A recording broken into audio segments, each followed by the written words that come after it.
प्यारे बच्चों, मैं विवेक कुमार मिश्र। आज मैं आपको क्लास 10th का तीसरा टॉपिक द गंगा, जो पंडित जवाहरलाल नेहरू के द्वारा लिखित है, वो पढ़ाने जा रहा हूं। आप इसे ध्यान से समझें। The Ganga is written by great English writer Pandit Jawaharlal Nehru.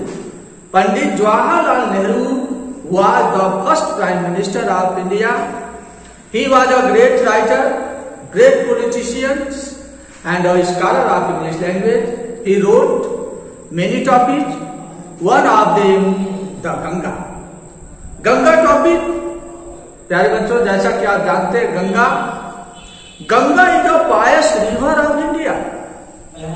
Ganga भारत की एक पवित्र नदी है। दिस टॉपिक, यह पाठ पंडित जवाहरलाल नेहरू के द्वारा लिखा हुआ एक विल है, टेस्टामेंट है, वसीयतनामा है, इच्छा पत्र है।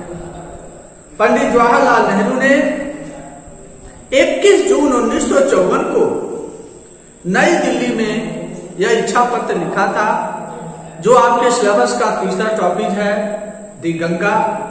टॉपिक का नाम गंगा इसलिए है क्योंकि उनका गंगा नदी से विशेष लगाव था।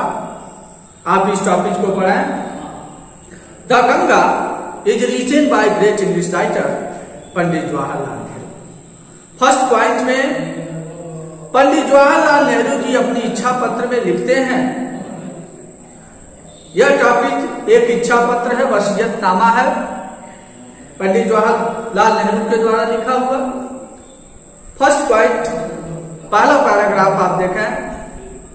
पंडित जवाहरलाल नेहरू जी अपनी इच्छा पत्र में लिखते हैं, आई माने मैं, यानी Pandit Jawaharlal Nehru, I have received so much love and affection from the Indian people.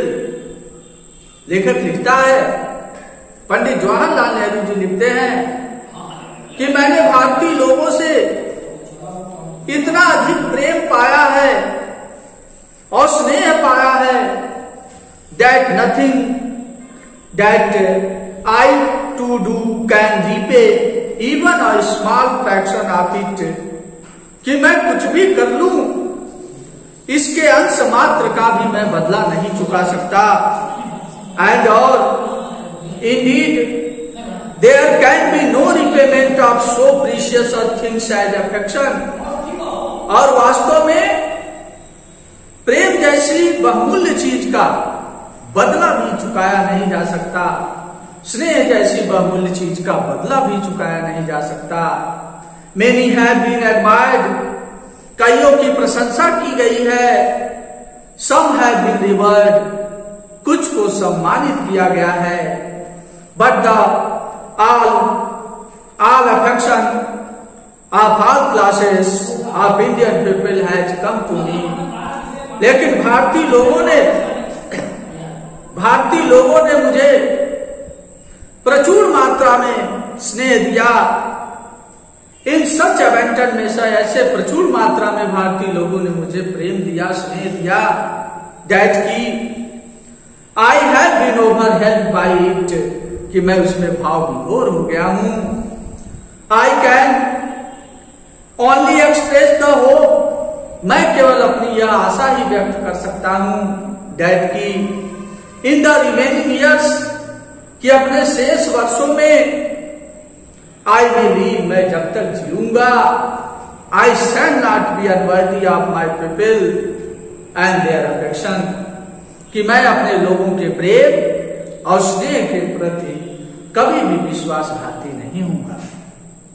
The great English writer Pandit Jawaharlal Nehru ji लिखते हैं अगले पैसेज में, to my innumerable comrades and colleagues I owe an even deeper depth of gratitude, मैं अपने असंख्य साथियों और सहकर्मियों का कृतज्ञता की गहराई से आभारी हूं। We have been joint partners in great undertaking, हम इस महान कार्य में सम्मिलित सहयोगी रहे। And have shared the tempest and sorrow which inevitably accompany them, और हमने जीत, दुख, जीत और हार को एक साथ सहा है। पंडित जवाहरलाल नेहरू जी अपने इच्छा पत्र में आगे लिखते हैं, When I die, जब मैं मरूं, I should like my body to be cremated, तो मैं चाहता हूं कि मेरे शरीर का दाह संस्कार होना चाहिए। If I die in a foreign country, यदि मैं विदेश में मरता हूं, my body should be cremated there, मेरे शरीर का वही दाह संस्कार हो, and my ashes sent to Allahabad, और मेरी जली हुई शरीर की भस्म राख को इलाहाबाद भेजा जाए। A small handful of these ashes should be thrown in the Ganga, और उस भस्म में से मुट्ठी भर राख गंगा नदी में विसर्जित की जानी चाहिए। And the major portions of them disposed of in the manner indicated below, और बचे हुए शेष भाग को निम्नलिखित तरीके से, नीचे दिए हुए निम्नांकित तरीके से खर्च किया जाए। No part of these ashes should be returned or preserved, मेरी भस्म का कोई भी भाग न तो सुरक्षित बचाकर रखा जाए और न तो सुरक्षित बचा के रखा जाए और न तो उसे सजो कर रखा जाए। सेकेंड पार्ट देखेंगे। पंडित जवाहरलाल नेहरू जी अपनी इच्छा पत्र में लिखते हैं, my desire to have a handful of my ashes thrown in the Ganga at Allahabad has no religious significance. लेखक पंडित जवाहरलाल नेहरू जी अपनी इच्छा पत्र में लिखते हैं कि मेरी इस इच्छा के पीछे मेरी मुट्ठी भर राख, मेरी मुट्ठी भर भस्म इलाहाबाद के गंगा में विसर्जित करने के पीछे मेरी कोई धार्मिक भावना नहीं है। So far as I am concerned, यह मेरा लगाव है। I have no religious sentiment in the matter, इस मामले में मेरी कोई धार्मिक भावना नहीं है। I have been attached to the Ganga and the Jamuna rivers in Allahabad ever since my childhood, मैं इलाहाबाद की गंगा और यमुना नदियों से मेरा बचपन से ही लगा रहा है। इसीलिए मैं चाहता हूं कि जब मैं मरूं तो मेरी भस्म का मुट्ठी भर राख गंगा नदी में विसर्जित किया जाए। इसमें मेरी कोई धार्मिक भावना नहीं है। And as I have grown older, और जैसे जैसे मैं बड़ा होता गया, this attachment has also grown, मेरा यह लगाव भी बढ़ता गया। I have watched their varying moods, मैंने इसके बदलते हुए रूप को देखा है। एज द सीजन चेंज्ड, मौसम के बदलने के साथ साथ मैंने इस गंगा के बदलते हुए रूप को देखा है। And have often thought of the history and myth and tradition and song and story, और मैंने अक्सर इसके इतिहास, गंगा के इतिहास, गंगा की पौराणिक कथाओं और इसकी परंपराओं के बारे में सोचा है, गीत और कहानियों के बारे में सोचा है। That have become attached to them through the long age, जो बहुत प्राचीन कालों से जुड़ी हुई है। And become part of their flowing water, और इसके बहते हुए जल का भाग बनी है। द गंगा पंडित जवाहरलाल नेहरू का लिखा हुआ एक इच्छा पत्र है। अपने इच्छा पत्र में पंडित जवाहरलाल नेहरू ने आगे लिखा है, तीसरा पॉइंट देखें, the Ganga specially the river of India. अंग्रेजी भाषा के महान विद्वान और हमारे देश के पहले प्रधानमंत्री पंडित जवाहरलाल नेहरू जी लिखते हैं, the Ganga specially the river of India, Ganga मुख्य रूप से भारत की नदी है। बिलव्ड ऑफ हर पीपल, जो अपने लोगों के लिए बहुत ही प्रिय है। Round which are intertwined her racial memories, इसके चारों तरफ जाति यादगारें गुथी हुई हैं। हर होप्स, भारतीयों की आशाएं गुथी हुई हैं। एंड फियर्स, उनके भय गुथे हुए हैं। हर सॉन्ग्स ऑफ ट्रायम्फस, उनके जीत के गीत जुड़े हुए हैं। And her victories and defeat, और उनकी जीत और हार जुड़ी हुई है। लेखक लिखता है कि गंगा मुख्य रूप से भारत की नदी है, जो अपने लोगों के लिए बहुत ही प्रिय है। इस गंगा नदी के चारों तरफ भारतीयों की जाति यादगारें, उनकी आशाएं, उनके भय, उनके जीत के गीत, उनकी हार और जीत गुथी हुई है। She means Ganga. यह गंगा नदी, she has been a symbol of India age long culture and civilisation. यह गंगा प्राचीन भारत की संस्कृति और सभ्यता का प्रतीक है। ईवर चेंजिंग, सतत बदलने वाली, ईवर फ्लोइंग, सतत बहने वाली, and as ever the same Ganga, और फिर भी वैसी की वैसी पवित्र Ganga. She means Ganga. She reminds me of the snow covered peaks and the deep valleys of the Himalayas. लेखक लिखता है कि यह गंगा मुझे बर्फ से ढके हुए चोटियों और हिमालय की गहरी घाटियों की याद दिलाती है। Which I have loved so much, जिसे मैं बहुत अधिक प्रेम करता हूं। And of the rich and vast plains below, और उस समृद्ध और विस्तृत खेती के नीचे की खेती की समतल मैदान की याद दिलाती है। Where my life and work have been cast, जहां मैंने जीवन जिया और अपने कार्यों को किया। The Ganga is written by great English writer Pandit Jawaharlal Nehru. Pandit Jawaharlal Nehru ji अपने इच्छा पत्र में लिखते हैं आगे, चौथा पॉइंट देखें कि किस समय गंगा कैसी दिखती है। लेखक और हमारे देश के पहले प्रधानमंत्री पंडित जवाहरलाल नेहरू जी लिखते हैं चौथे पॉइंट में कि किस समय गंगा कैसी दिखती है।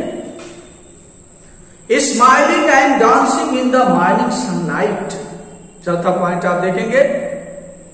Smiling and dancing in the morning sunlight. लेखक लिखता है कि सुबह सूर्य के प्रकाश में यह गंगा मुस्कुराती और नाचती हुई प्रतीत होती है। एंड डार्क एंड ग्लूमी, अंधेरी और अंधकार में दिखाई देती है। And full of mystery at the evening shadow falls, और शाम की परछाई गिरने पर यह गंगा बहुत सारे राज से भरी हुई दिखाई देती है। ऐसा लगता है कि बहुत सारे रहस्य ये छिपाए हुए हैं, पूरी तरह रहस्य से भरी हुई दिखाई देती है। और नैरो, एक संकीर्ण, पतली, स्लो, धीमी and graceful streams in winter. यह गंगा जाड़े में संकीर्ण, धीमी और शोभा युक्त जलधारा वाली हो जाती है। And the vast roaring things during the monsoon, और वर्षा ऋतु में यह विस्तृत गर्जना करने वाली, बोल बोशम, चौड़ी छाती वाली हो जाती है। ऑलमोस्ट एज द सी, और वर्षा ऋतु में यह गंगा एकदम समुद्र जैसी चौड़ी छाती वाली, विस्तृत दहाड़ने वाली हो जाती है। And with something of the sea's power to destroy, और इस गंगा में कुछ कुछ समुद्र जैसी विनाशकारी शक्ति भी आ जाती है। The Ganga has been to me a symbol of memory of past of India. यह गंगा मेरे लिए पुराने भारत, अतीत के भारत की प्रतीक है। रनिंग इनटू द प्रेजेंट, जो वर्तमान में बह रही है, and flowing on to the great oceans of the future, और भविष्य के महासागर में भी बहती रहेगी, जो आज बह रही है और भविष्य में भी बहती रहेगी। 5वें पॉइंट में पंडित जवाहरलाल नेहरू ने अपने इच्छा पत्र में लिखा है, एंड दो यद्यपि I have discarded much of past tradition and custom, यद्यप मैं पुराने रीति रिवाजों और परंपराओं को बहुत अधिक पसंद नहीं करता हूं, एंड एन एंशियस, और मैं सचेत हूं, इच्छुक हूं, दैट की India should read herself of all cycles, कि भारत अपने आप को इन सभी कुरीतियों, इन सभी बेड़ियों से छुटकारा दिला ले, दैट बाइंड एंड कॉन्स्टेन हर, जो उसको बांधे हुए है और कैद किए हुए हैं, एंड डिवाइड हर पीपल, और उनके लोगों को बांटे हुए है, अनसप्रेस्ड वेस्ट नंबर ऑफ देम, और उनकी बहुत बड़ी संख्या को अपने पैरों तले कुचले हुए है, and prevent the free development of body and the spirit, और शरीर और आत्मा के विकास को रोके हुए है। मैं चाहता हूं कि भारत अपने आप को इन बेड़ियों से छुटकारा पाले, छुटकारा दिलाए। दो यद्यपि आई सीक ऑल दिस, यद्यप मैं इन सभी में ढूंढता हूं, एक फिर भी I don't wish to cut myself off from that past completely, और फिर भी मैं पुराने भारत से पूरी तरह से अपना नाता तोड़ना नहीं चाहता। I am proud of that great inheritance that has been, मुझे अपनी इस महान विरासत पर गर्व है, एंड इज आवर, जो हमारी महान विरासत है, मुझे इस पर गर्व है, and I am conscious that too, और मैं यह सचेत हूं, लाइक ऑल ऑफ अस, कि हम सभी की तरह am a link in the unbroken chain, कि मैं भी सभी की तरह इस अटूट जंजीर की कड़ी हूं, भारत रूपी जो अटूट जंजीर है, मैं भी उस जंजीर की एक कड़ी हूं, which goes back to the dawn of history in the immemorial past of India, जो पुराने भारत के अविस्मरणीय इतिहास से जुड़ी हुई है। मैं भी उस महान भारत का एक कड़ी हूं।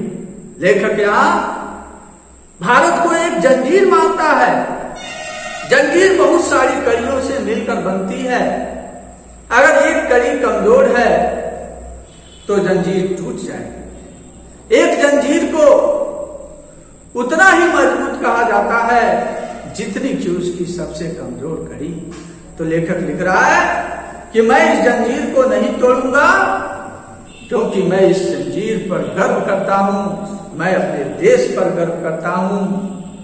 That chain I would not break, उस जंजीर को मैं नहीं तोड़ूंगा, हर क्योंकि आई ट्रेजर इट, क्योंकि मैं इसे महत्वपूर्ण समझता हूं। And seek inspiration from it, और मैं इससे सीख लेता हूं, ज्ञान पाता हूं।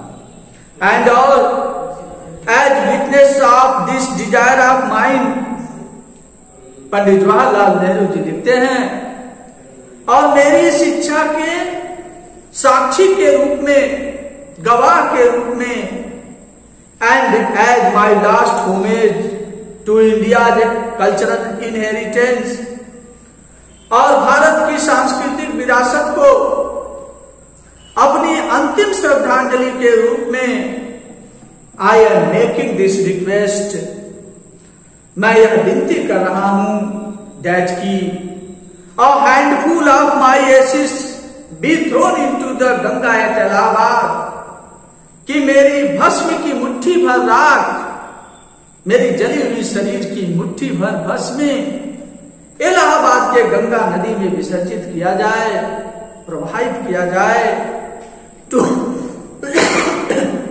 To be carried to the great oceans that washes India sources, ताकि वह उस महान महासागर में जाके मिले जो भारत माता के चरणों को पखारता है। In the last paragraph, the great English writer and our first prime minister Pandit Jawaharlal Nehru stated, अंत में पंडित जवाहरलाल नेहरू ने अपने इच्छा पत्र में अपनी विशेष इच्छा लिखी, और वह इच्छा क्या है इस पैसेज में आप देखें। The major portion of my ashes should however be disposed of otherwise.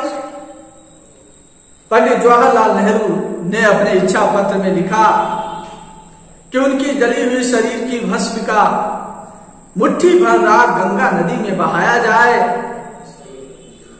The major portion of my ashes should however be disposed of otherwise, और इसके अलावा जो भस्म बच जाती है उसे निम्नलिखित तरीके से खर्च किया जाए, निपटाया जाए। आई माने मैं, पंडित जवाहरलाल नेहरू जी लिखते हैं कि I want this to be carried high up into the air in an aeroplane. मैं चाहता हूं कि मेरी बची हुई शेष भस्म को हवाई जहाज से आकाश में ऊंचाई तक ले जाया जाए, and scattered from that height over the fields, और उन खेतों के ऊपर उसे बिखेरा जाए, where the peasants of India toil, जहां भारत के किसान कठिन परिश्रम करते हैं, सो दैट ताकि they might mingle with the dust and soil of India, ताकि वह मेरी भस्म भारत की धूल और मिट्टी में मिल जाए, and become an indispensable parts of India, और मैं भारत का एक अभिन्न अंग बन जाऊं, मेरी राख भारत का एक अभिन्न अंग बन जाए। पंडित जवाहरलाल नेहरू जी लिखते हैं कि मेरी बची हुई भस्म का मुख्य भाग हवाई जहाज से ऊपर ले जाया जाए आकाश में, और जहां भारतीय किसान कठिन परिश्रम करते हैं उन खेतों के ऊपर बिखेरा जाए, ताकि मैं भारत की धूल और मिट्टी में मिल जाऊं और इस भारत का अभिन्न अंग बन जाऊं। लास्ट लाइन्स में पंडित जवाहरलाल नेहरू जी लिख रहे हैं, आई माने मैं, Pandit Jawaharlal Nehru, I have written this will and testament in New Delhi on the 21st day of June in the year 1954। मैंने यह इच्छा पत्र और वसीयतनामा 21 जून 1954 को नई दिल्ली में लिखी। प्यारे बच्चों, चैनल को सब्सक्राइब करें और इसे लाइक करें।